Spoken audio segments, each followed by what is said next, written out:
Hola oyentes de Radio Sefarad y bienvenidos nuevamente a este programa El Anaquel, libros de filosofía judía, como siempre de la mano o guiados por Pablo Drechik. ¿Qué tal, Pablo?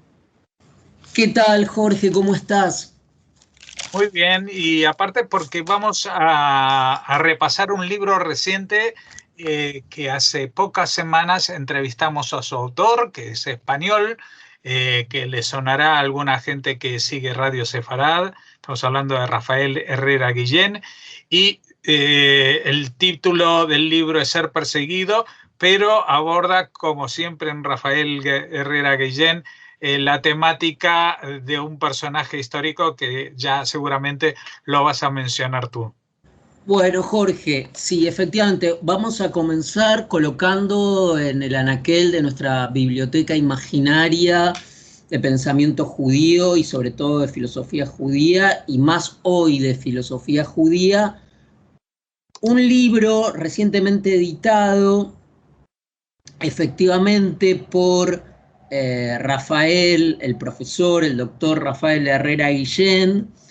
El libro tiene por título Ser perseguido, resistencia, y como subtítulo lleva resistencia al poder en Maimónides. Y efectivamente es un libro, un imprescindible en una buena biblioteca de pensamiento judío, porque cubre un dominio de estudios que también es un dominio ineludible dentro de un repertorio de textos de pensamiento judío como es Maimónides. Ahora, lo primero que habría que...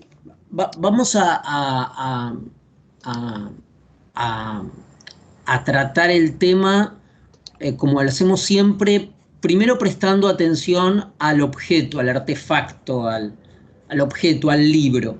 El libro, como dije, es un libro recientemente editado, la edición es de Tecnos, es una edición muy cuidada, lleva un prólogo de Hans Ulrich Gumbrecht y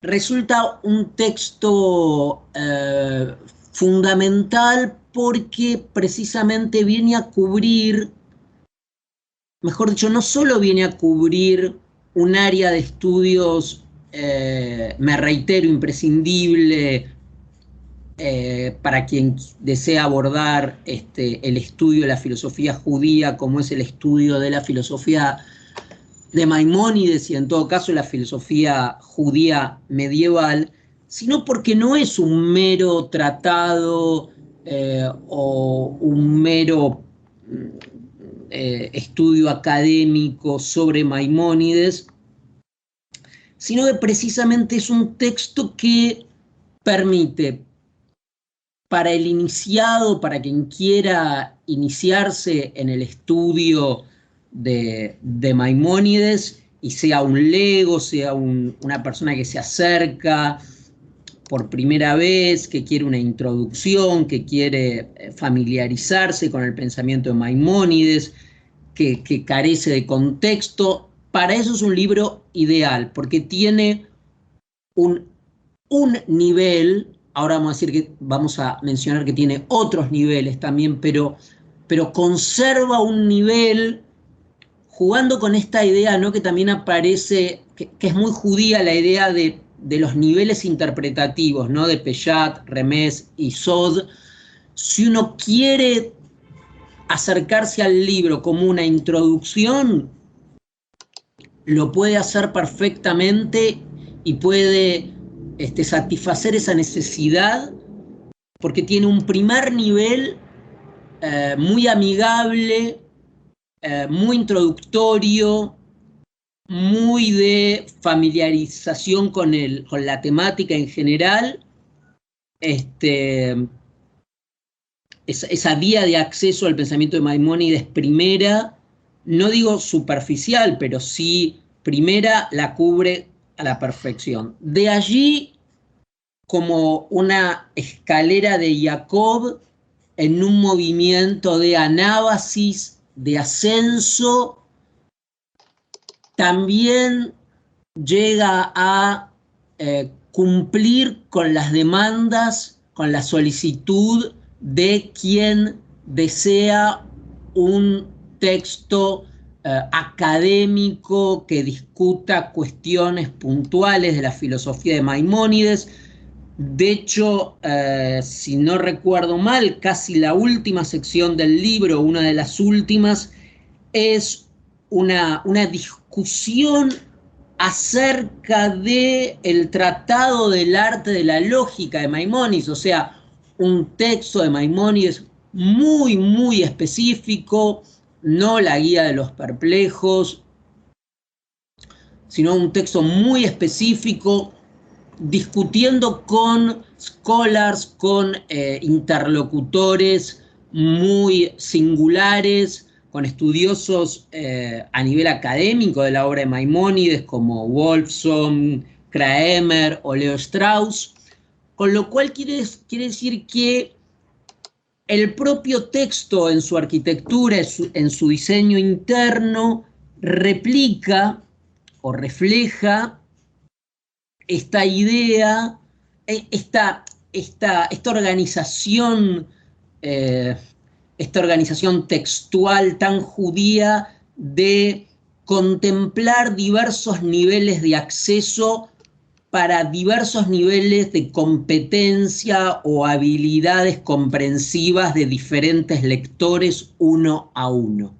Con lo cual es un libro que, repito, está muy bien desde quien quiere familiarizarse o tener una introducción al pensamiento de Maimónides, con quien le solicita al texto requerimientos más sofisticados. Por otra parte, el texto es interesante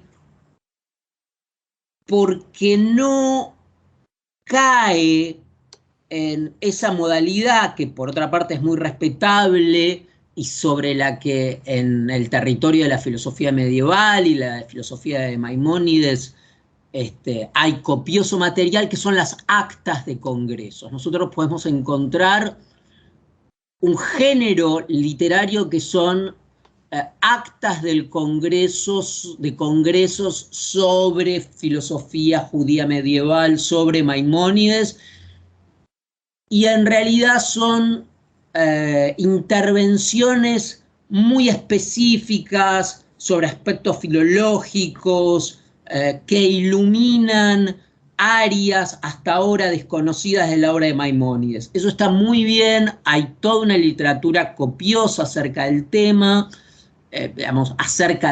hay una literatura copiosa en esa forma. Sin embargo, este libro, lo interesante de este libro, que no cae en el modo, no está en plan actas de congreso, sino que le habla a un lector. Es decir, es un texto que tiene un destinatario, y eso se nota en la hechura, en la factura del libro. Él está hablando a. Y eso también es una característica, yo creo, de un texto, del modo dialógico judío, ¿no? No es un texto que va a sumar a un depósito universal de información acerca de un dominio teórico, sino que es un texto que le habla a alguien, que está dirigido, que tiene remitente y destinatario. El texto, aunque aborda, para mí el texto tiene como dos focos. Un foco que es el problema hermenéutico, metodológico, donde explota la figura de la escalera de Jacob, ¿no? Una figura también que Arnold Schoenberg Bueno, el propio Rafael Herrera Guillén dice que es una figura sobre la que no se ha reparado mucho, es cierto, pero sí curiosamente en Schoenberg y en la música no aparece, por ejemplo, la escalera de Jacob, y en Rivera y en el arte, ¿no? Pero es cierto que no en el trabajo textual acerca de Maimónides. Y es muy interesante porque toma este tropos, esta figura de la escalera de Jacob, del sueño de Jacob, para desplegar el régimen, según Rafael Herrera Guillén, el régimen de especificidad del modo de lectura judío, que sería precisamente el de la alegoría, el del sentido literal y el sentido figurado. Recordemos el gran texto también de Auerbach, Figura, para referirse al contraste entre el modo de lectura judío y el modo de lectura griego.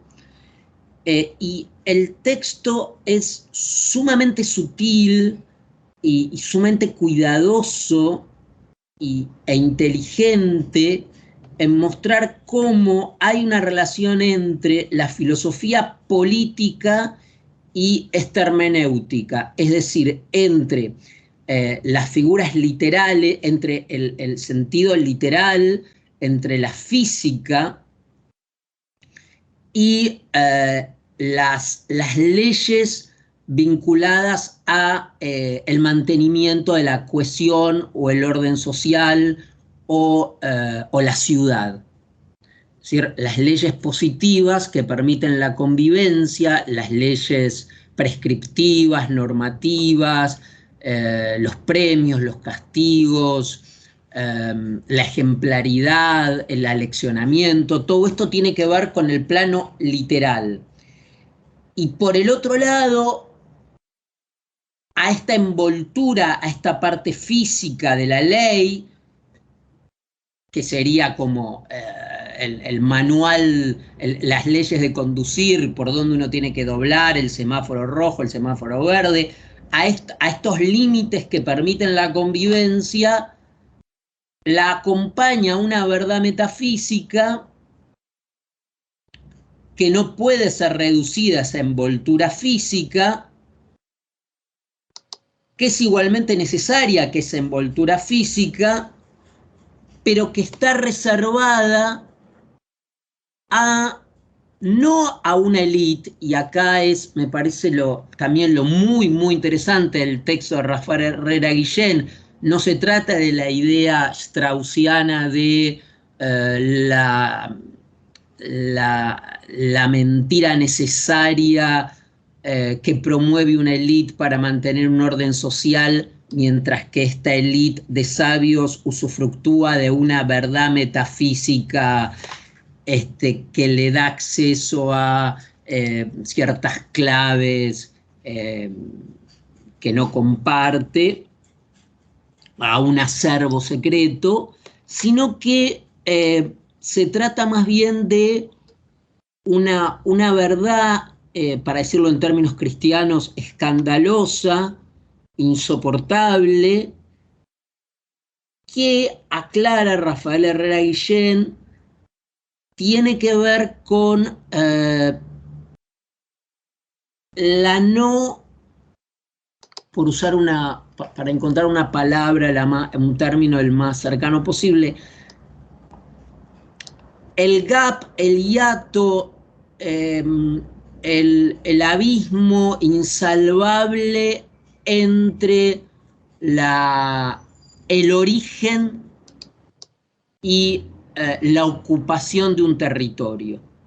Es decir, la verdad insoportable es la no pertenencia, el no reposo en lo propio. Y esto sería la impugnación de cualquier mito de origen, que por otra parte da lugar a cualquier pensamiento totalitario, a cualquier orden dogmático.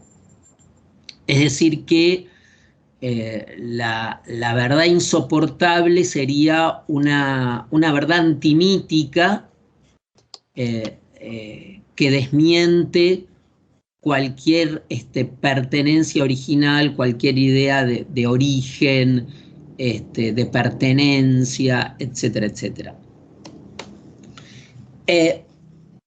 Y bueno, son tantas las ideas que aparecen en el libro que es imposible sumariarlas, pero me parece que no podemos terminar este comentario sin obviar el que para mí es el centro de irradiación del libro, que es un problema que agobió a Kierkegaard, un problema que también ocupó una discusión sobre los amalactitas entre Buber y Levinas, que es el problema de cómo distinguir entre el falso y el verdadero profeta. Ese tema, que me parece que es uno de los temas más importantes del libro, que por supuesto ahí el fondo político en Maimónides está trabajado con mano de orfebre por Herrera Guillén. El problema de la distinción, que también es el problema de Jacob y de Isaac, ¿no? De un pueblo que no se sostiene en las imágenes. El tema de la identidad de la voz es un problema, el problema de la distinción, ¿no? Constituye un problema político, constituye también el problema de la propia escisión entre judaísmo y cristianismo también, ¿no? El falso y el verdadero profeta.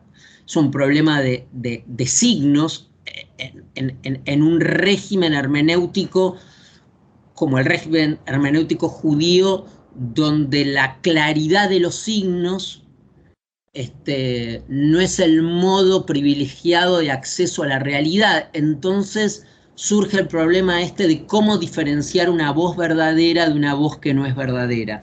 Y allí esto no solo es un problema semiótico de signos, sino es un problema político. Entonces allí, como decía, el texto abre o comienza la articulación fina entre hermenéutica y política, el problema del totalitarismo, del populismo. Ahí el texto también trae de una manera muy inteligente algunos pasajes de Primo Levi, el apéndice, así esto es su nombre. De modo que para terminar esto que fue tan difícil reseñar, porque son tantas las ideas que trae el texto, son tantos los niveles que permite el texto de lectura, que es de reseña difícil. Es un texto que puede satisfacer, como decía, las demandas de quien quiere iniciarse en la lectura de Maimónides, de la filosofía judía medieval, etcétera, etcétera, así como también quien le pida al texto cuestiones muy, muy singulares en relación a problemas interpretativos del repertorio bibliográfico secundario actual y de las discusiones actuales acerca de la obra de Maimónides. Así que recomendamos este libro y lo colocamos en nuestra biblioteca imaginaria de pensamiento judío, lo colocamos en el anaquel. Pues muchas gracias por estas palabras, por esta explicación, ahondando en lo que el propio autor nos relató hace pocas semanas y que recomendamos también oír junto con este programa. Y contigo, pues nos volveremos a encontrar la semana que viene si todo va bien. Muchas gracias, Jorge.